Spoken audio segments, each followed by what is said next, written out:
बस कर दे पुप्पो, खुदा के लिए। जानती थी जैन से शादी करने के लिए कितनी बेताब थी तुम। थोड़ी शर्म, थोड़ा लिहाज कर ले। मैं जैन से शादी, क्या आप मुझे अपने घर की बहू बना लो? शादी करने की ख्वाहिश रखती थी या नहीं? लेकिन मैंने आपसे कभी नहीं कहा और मेरी जिंदगी बर्बाद कर दी। अपने बेटे की शादी मुझसे की और आपने सिर्फ अपनी गर्ज के लिए। तो फिर कम से कम उनको ये कह दीजिए कि जब तक वो यहाँ हैं। तुम वाहिद लड़की हो जिससे मैंने शादी का वादा किया है। सिर्फ वादा किया है या निभाओगे भी? वरना हन्नान को लड़कियों की कमी है। अपनी इस्लामाबाद वाली कजन से तो वादा नहीं कर लिया शादी का?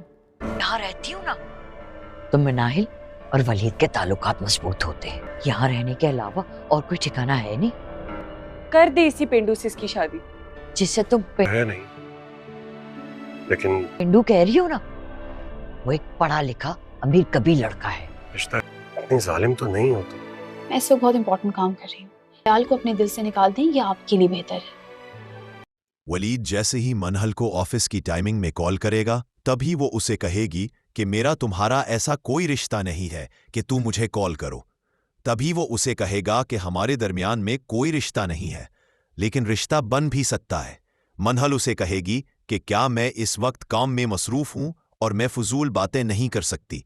वो कॉल बंद कर देगी।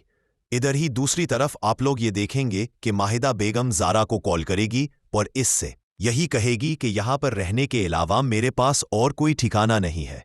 यहाँ रहती हूँ तो मनहल और वलीद का रिश्ता ज्यादा मजबूत होता जा रहा है। तभी जब ज़ारा अपनी माँ को मशवरा देगी कि आप इसी पेंडू के साथ मनहल की शादी कर दें, तो वो ज़ारा को समझाने की कोशिश करेगी कि जिसे तुम पेंडू समझ रही हो वो पढ़ा लिखा हुआ है और वो निहायत ही अमीर कबीर है। अभी तक तो ज़ारा को ये बात मालूम नहीं होती। जैसे ही वो यहाँ पर आएगी उसकी आंखें तो तभी खुलेंगी।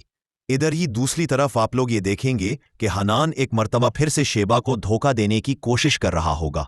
वो उसे कहेगा कि तुम वो वाहिद लड़की हो कि जिसके साथ मैंने शादी का वो। तभी शेबा उसे कहेगी कि वादा करने से कुछ नहीं होगा, तुम्हें वो वादा निभाना भी होगा।